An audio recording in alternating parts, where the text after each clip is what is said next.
Bonjour Thierry Najman, vous venez d'écrire Lieu d'asile, manifeste pour une autre psychiatrie paru aux éditions Odile Jacob, un livre riche de votre expérience de médecin psychiatre, chef de pôle à l'hôpital de Moisselles.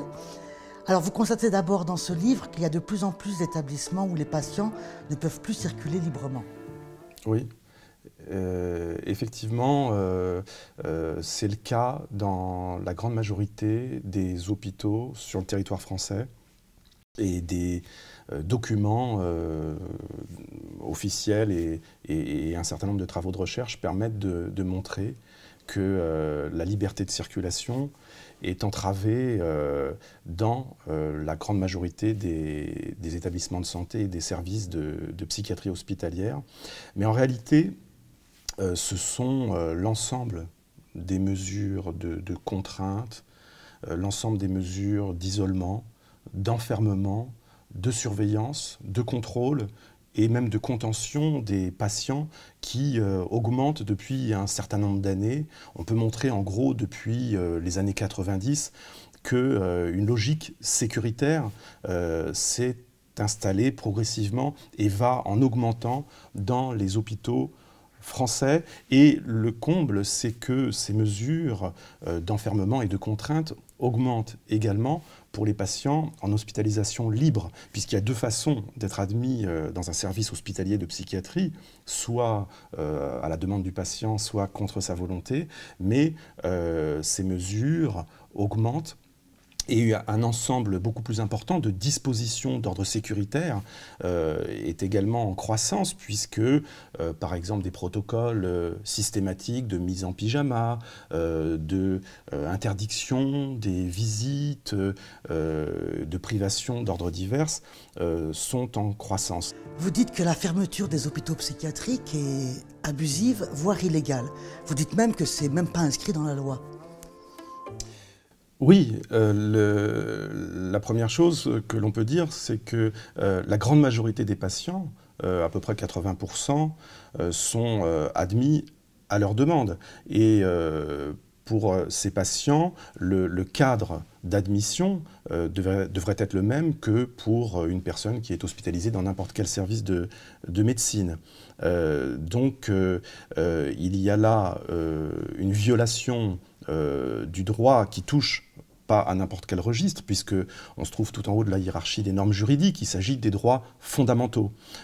Pour ces patients-là, un grand nombre de rapports ont dénoncé la dérive et se sont déjà insurgés contre cet état de fait qui est objectif, qui a été montré par exemple par le contrôleur général des lieux de privation de liberté qui a visité plusieurs dizaines d'hôpitaux psychiatriques et d'hôpitaux généraux dans lesquels on se trouve des services de psychiatrie. Mais même pour les patients qui sont admis sans leur consentement, il y a beaucoup de dérives, d'entorses au droit, et je crois que c'est probablement d'ailleurs pour ces patients que les entorses sont les plus importantes parce que les équipes imaginent parfois qu'un certain nombre de dispositions de travail sont permises alors qu'elles ne le sont pas. Vous dites aussi que cette fermeture des hôpitaux psychiatriques est carrément inefficace du point de vue du soin. Oui, c'est là probablement le point le plus important. Mais le comble, c'est que cette fermeture est inefficace du point de vue du soin, mais elle l'est également du point de vue de la sécurité, à mon sens. Alors que ces procédés de travail sont mis en place, pense-t-on, pour favoriser la sécurité. Mais en ce qui concerne le soin, le fait d'ouvrir les services oblige à un questionnement sur et réinterroge la conception même du soin. Actuellement, le modèle de conception de la maladie mentale a beaucoup évolué dans les universités de médecine, dans les écoles d'infirmières, et ces universités, ces écoles se sont de plus en plus tournées vers un modèle purement biologique. Or, la maladie mentale est beaucoup plus qu'un simple désordre biologique. La maladie mentale est avant tout un trouble de la relation à l'autre Et la dimension psychique est écartée actuellement des modèles qui sont transmis aux élèves infirmières et aux étudiants en médecine. Et en fait, quand on ouvre, je crois que c'est ça le point important, c'est que lorsqu'on ouvre un service, la question se modifie entre un médecin et son patient. Lorsque l'on ferme les portes, beaucoup de patients finalement se demandent mais de quelle façon je vais réussir à sortir du service. Lorsque les portes sont ouvertes, tout d'un coup, cela engage le patient à se demander mais qu'est-ce que je fais là? Pourquoi est-ce que je suis là? Et cela engage à la fois l'équipe de soins et le malade dans une autre forme d'élaboration. Et je crois qu'il faut faire chuter un certain nombre de préjugés qui apparaissent d'ailleurs comme des évidences à beaucoup de professionnels. C'est ce que j'ai essayé de faire dans ce livre, car finalement beaucoup de professionnels sont dans la méconnaissance que lorsque l'on ouvre les portes, eh bien les patients ne fuguent pas plus des unités d'hospitalisation. Et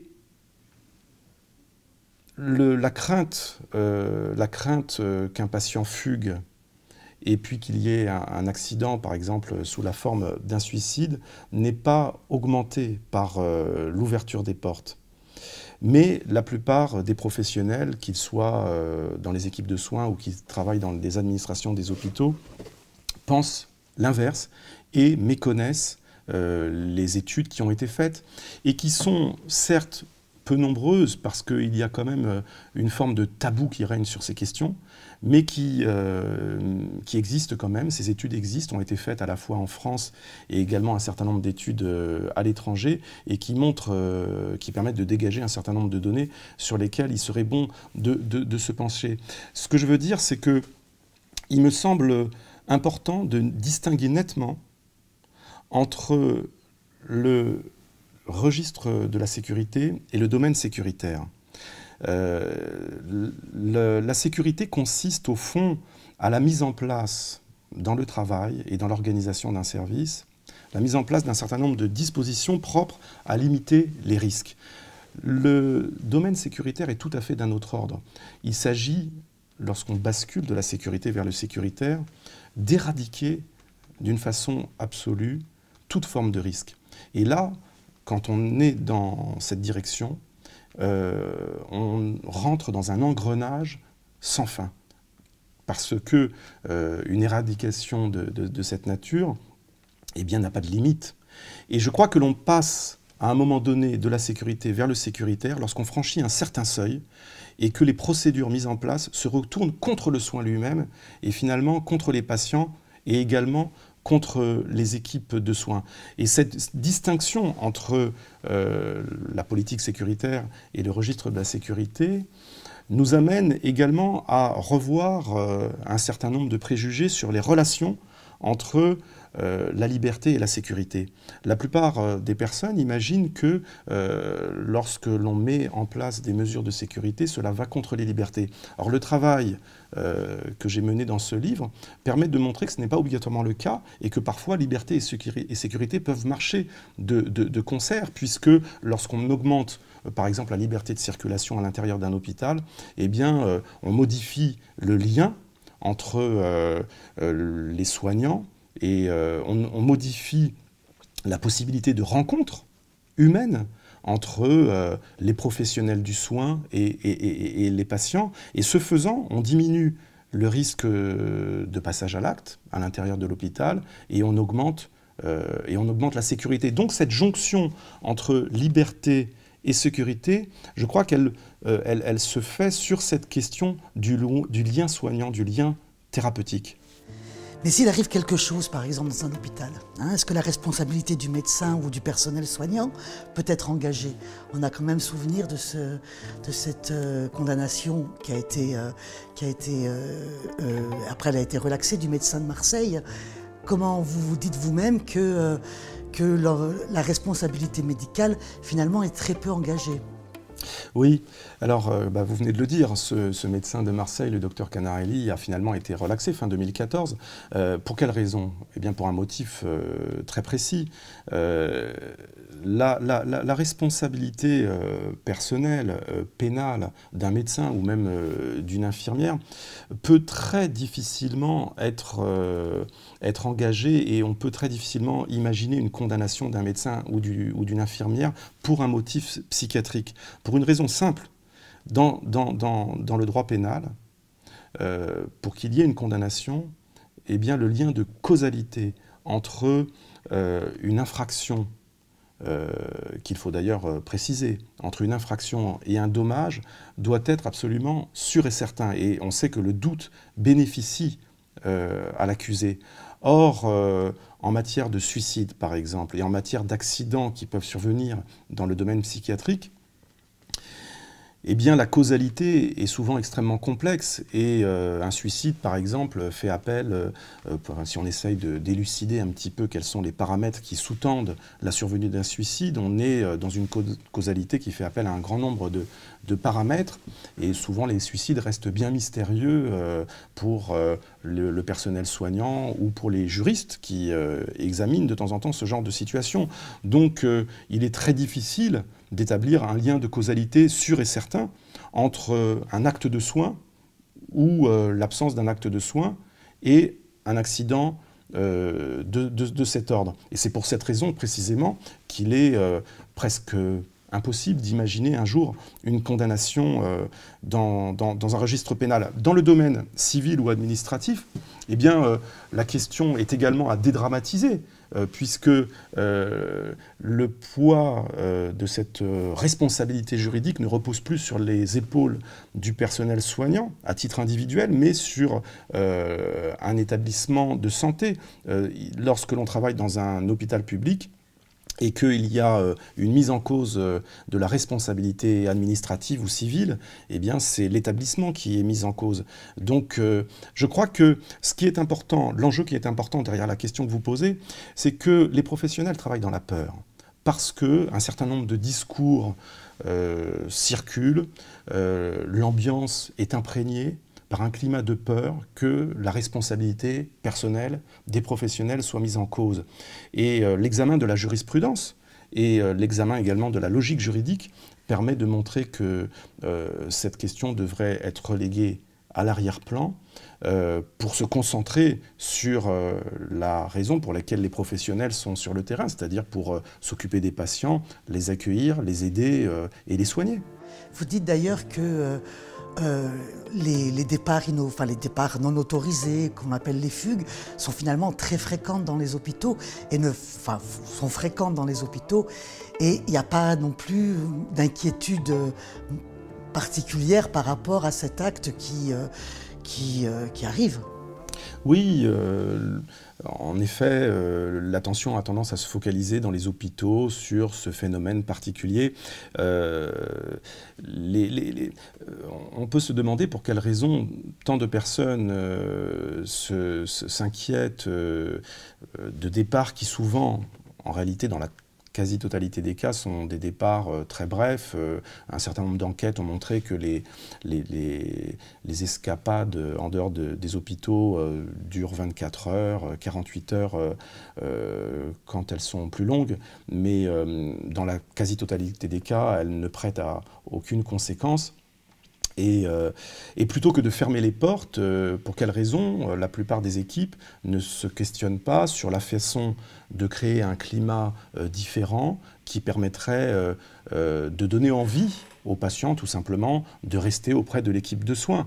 Le réflexe qui consiste à décider de fermer les portes, finalement, pose beaucoup de questions sur les méthodes et les directions qu'empruntent un certain nombre d'établissements de santé. Et pourquoi donc cette fermeture des hôpitaux depuis 20-30 ans?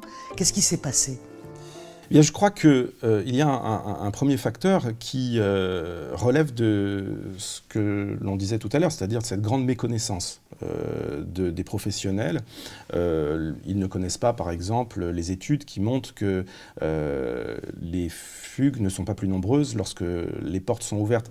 La grande méconnaissance de l'ensemble des professionnels laisse la place à un vide qui est comblé par la peur. Mais je crois que un facteur très important qui est à prendre en compte est le climat sécuritaire et le climat d'intolérance qui règne de façon générale dans notre société actuellement.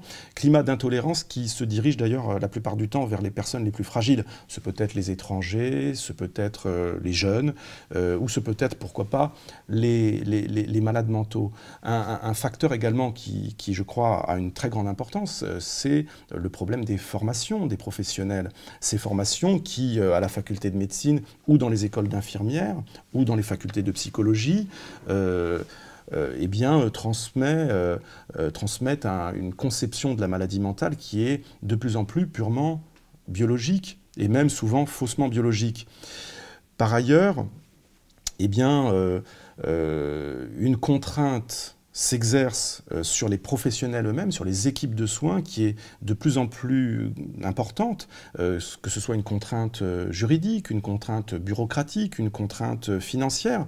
Et cette contrainte qui se matérialise sous la forme d'une multitude de protocoles, de papiers à remplir, eh bien cette contrainte est comme transmise des professionnels vers le public que les professionnels accueillent, dans une sorte de phénomène de vase communicant.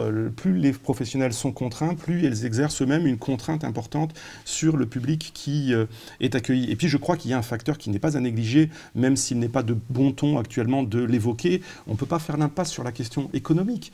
Je veux dire qu'il y a un effondrement des moyens qui sont alloués aux services hospitaliers de psychiatrie depuis un certain nombre d'années. Il y a eu quand même une chute d'à peu près 50 000 lits dans la psychiatrie française sans que les moyens alternatifs qui devaient être développés aient été effectivement développés sur le terrain.